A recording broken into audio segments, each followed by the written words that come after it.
happy and they're doing well. And the children here from Dubois are celebrating.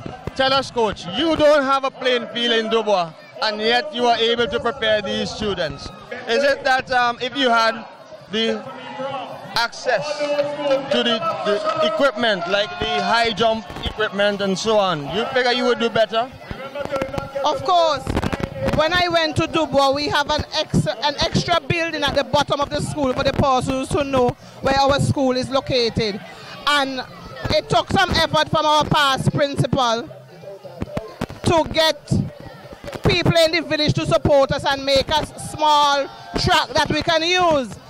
With people like Swaggin, Moses from Vermont, they assisted us with getting a few things in place. So the community has been rallying around us, but it is very difficult for us to train up there. We have nowhere. They have prepared the field over at Retreat, but the surface needs rolling. So if the surface is rolled, then we'll be able to use it effectively. But in order for us to train, we have to go down to Bokoment Bay playing field, and it takes some doing in order to get there. But amidst all the challenges, we have risen. Right. And I know Dubois is constantly doing well at the sports. You figured next year you'll be coming strong for the title? Well,